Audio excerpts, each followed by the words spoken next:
Alright, let's start this video off real quick, giving premise to kind of what's going on in the current video, the one you're about to see. So, like I said, I lost a lot of my footage from basically when I was about to start the car to driving the car and getting my first 50 miles. Something happened with the camera, and I must have messed something up, something like that. I'm not sure. Kind of annoying, but it wasn't too much. More just me failing to do things properly. I wouldn't say properly, but failing to do things the right way. So in that case, what I want to quickly cover before, if I can, I haven't edited the video all the way right this second. So sorry, I just drinking my smoothie here.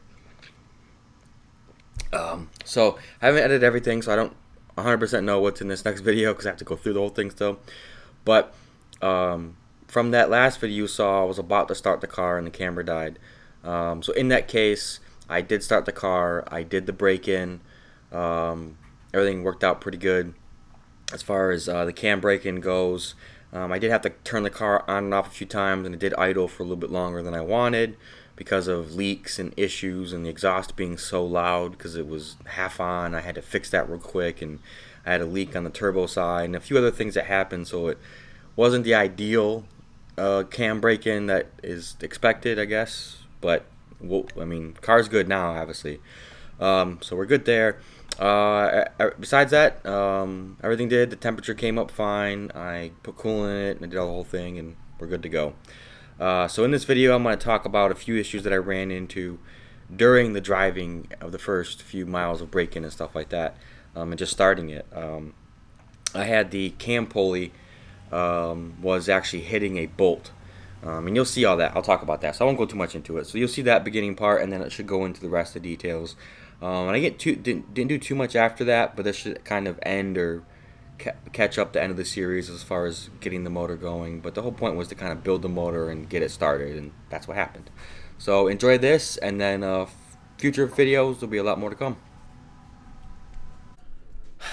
Well, guys, what the hell's going on? Why is everything so dark? I have too much light in here, I guess. I figured it out. I need some water. I forgot where I left off. I don't remember where I'm at. I don't know what's going on with all these videos. I have so much stuff to edit since the last time I put it out. So this might be the end of a video, the beginning of a video. I don't know. I'll figure that part out when I start setting it up. But I have now gone through this car 5 times now, where I've taken apart, drained the cooling system, and taken apart the front of the car to get to the timing setup. This stuff here. This is my 5th time now. 4th, 5th time, something like that. All because I've been worried that one of these pulleys has been bad or going bad, as well as going bad because the timing belt itself was too tight. When I say too tight, I mean the fact that I had to drill out the intake manifold bolt holes that go to the TGV, because the block itself is widened. It's a wider block, I guess, because of the head gasket. It wasn't off by much, but it was enough where I had to drill it out and whatnot. So through this process of elimination, I thought same thing with the timing belt. It's too wide, so the timing belt's tight, and it's putting pressure on this pulley. Well, no, I'm wrong there. I've had lots of people yell at me that it's impossible for what I'm explaining, that how far off it is just isn't enough to make this an issue. And as much as I was being skeptical and not listening to them and coming up with my own ideas, which is fine to do, I have found the issue. And it's a simple one, as it always is. Because I have a problem with going to the extreme and always worrying. There's a lot of money into this engine. There's a lot of time and effort into this. I don't want anything to go wrong. So I always think to the extreme and never really stop and examine things. Like when that stupid bolt came off the ground and I had to U-haul a whole car back to Florida from Georgia. But at the end of the day, it was just the ground bolt was loose. Instead of me chilling and looking at it and relaxing and finding it. Yeah. So this is simple. Let me show you what I found.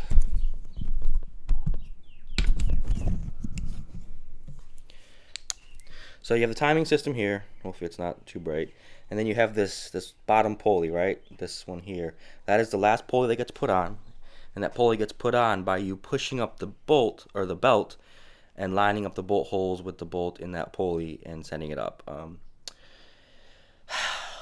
Well, that pulley is the one I've always thought that was bad, and it's not. Let me show you why. Let me see if I can bend it enough. If you look, let me see if I can get the zoom to go in. See that bolt right there? Notice how close that bolt is to that pulley. Yep, that pulley is riding against that bolt. That is my problem. That's what making this squealing noise. Here, let me see if I can. Ding. Listen, take a listen. Yep, it's not the pulley, that's the bolt. It's rubbing against the bolt. That's my issue. That is my issue for this whole entire time. This past weekend, these parts that I ordered the IAG adjustable idlers, thinking I had to, give the belt a little bit of leeway. This is the fun part, right? This is what I enjoy. This is why I like building the car, right? Cool. Since that might be the case, let me pull that pulley off, pull that bolt out, and put in the proper bolt, I guess, or don't even put a bolt in there. I'll figure something out. I'll put a bolt in there, just a different one, and put the car back together, and I should be able to go out today on a lovely, nice, hot January Florida day, and break in some miles on this engine, because I'm ready to drive it. I've enjoyed the motorcycles and stuff, and they've been great, but cars are still my thing. And I'll tell you, the first time I went and drove us around the neighborhood with the squealing pulley to test things out and stuff for leaks, I don't know, I can't help it. I felt way more happier being in the car. I just enjoy it. So let me get this together and get the car running, and then I'll go over that part of the whole build, since I really haven't talked much about the car running. I've talked about just building the car, but it hasn't been that big of a deal. I mean, I gotta mess with the injector timing, because the cams are different a little bit, and I have to adjust some of the fueling. The ethanol sensor is telling me I have 40% ethanol, but I had a plain empty gas tank that evaporated all the gas out of it, and I only put 93 in it. So something's off with that for now. Not too big of a deal. I just adjusted the percentage of the ethanol to kind of bring it back down. And then I have to check the timing. I guess with this new firmware update for the Link ECU, it said you have to check your timing. So let me do the base timing check and make sure that's good. So yeah, I'll either start from here and this part of the videos, and we'll pick back up on the car actually running. So yeah, until next time. All right, I have to apologize. I have not recorded a whole lot of stuff. It's been a while, and I kind of forgot where I was off. This light's horrible. I just did my first 50-mile oil change, if that is anything that gives you guys the idea of where I'm at now. I know I went from putting the engine in the car to driving the car and checking it out. I've just been in this focus mode of just worrying about the car, and I haven't done a lot of this stuff. Again, I do this for fun anyway, I want people to see and experience it, but for when they ever do it, or something I can look back on. But forget it. Let's just go where I'm at now, and we'll catch up. Not a problem. So, right now, car's here. Car runs. Car drives. Car hits boost accidentally. Didn't mean to. Car idles. I figured that out. That was a whole separate thing that I want to go into anyway, as far as tuning goes. And yes, it's mostly for the Link ECU, but I'm sure it can apply to different things, especially with this new motor. What else? I mean, it's good. I'm excited. I touched boost a few times accidentally. Obviously, I still have to tune and do different things before I even get to the point of that. So I don't know how it's going to react, but initially, in those few times that I accidentally did it, because the turbo is kind of loud, and I was passing some people. I have to stay under 4,000 RPM, so I have to give it a little more gas to kind of do that down low. And let me tell you, the few times I did look at the boost gauge, which I haven't been because what's the point? I can't go to boost. It got to like 1-2 psi fast, like super fast. Like it builds boost really quick compared to that old setup. I mean, obviously it's supposed to, but my fears and worries that I had about it not being able to do that, I don't know. Maybe once I tune it, it'll be a different story. But let me go into some details where I'm at now. Alright, come back in. It's freaking hot, dude. It's Florida. It's February something, and it's freaking hot, man. I'm sweating. Yeah, dude. I'm so excited. Okay, so first oil change. Let's get down here. I'm getting a flashlight. Hold on, people's on there. Make sure I got a flashlight. There's a flashlight right here. And we go down again. So, all changes. Alright. First one. I'm gonna set the camera up real quickly. There's my Fudo Mudo Budo thingy here. That thing's awesome. I freaking love it. It's still dripping a little bit, but we're gonna go ahead and just close her on up. And we're done. That's it. No, nothing. Easy, simple, love it. So we're gonna pull out the first oil change. We're gonna pull it out and we're gonna check on. I got some magnets in there. We're gonna see if we got any particulates. All right.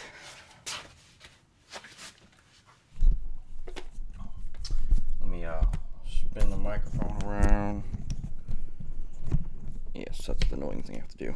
Okay, so we have our first oil here, and this pan was pretty darn clean when I made sure to clean it pretty well. So looking in here, I really don't see anything. I'm sure you probably can't really see it too well. I mean, you see something like this right here. You see a small things, but that could have just been from the pan. Let's pull up the first magnet. Ooh, it's hot. It's a hot magnet. So if I rub my finger on this magnet, nothing. Nothing. Sweet. And on the second magnet, nothing. Like I'm looking for big pieces, right? That's what I was told to look for, is big chunks coming out your oil. Nothing. Nothing coming out of the oil. That looks like some nice clean oil. So A, I would state that the filter picked up the majority of the stuff. I see a few teeny little ones, but nothing to worry about. You know, for that first initial change. I don't know if I can cut the oil pan open, so we're gonna look at that. Give me a sec to get the oil pan oil filter out. Give me a sec. Alright, oil filter is apart. Let me see if I can get some more light to come in. That's better. Alright, so it's apart. I looked inside. Let me get the flashlight.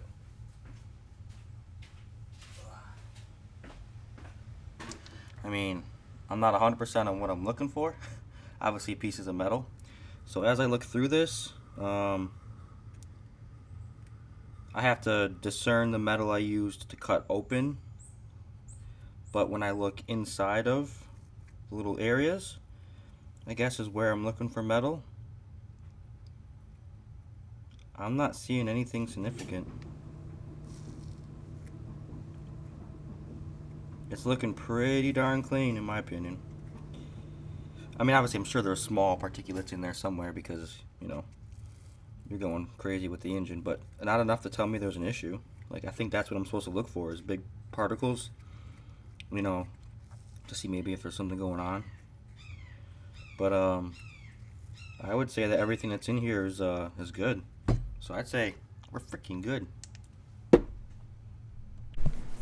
tell you, oil and expensive cameras don't mix too well. Oh well, it's oil. It'll grease it up, right? Oil's changed. We got the oil changed, running the Motul 1040 brake-in oil. So IAG recommends. You could run conventional oil in that first 50 miles and then switch to brake-in, but I already had the brake-in and then bought a crap ton more brake-in in that box down there. So, yep, we're good there. It looks like if I put the computer away, but I think the next change is 500 miles and then 1,000 miles. No, 500 then 1,500. Where did I put that old laptop? Hold on, let's double check this. I just had it up, so. Ooh.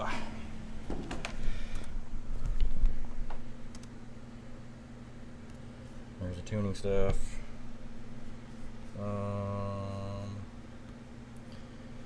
We are looking at right here. Yes, first 50 miles.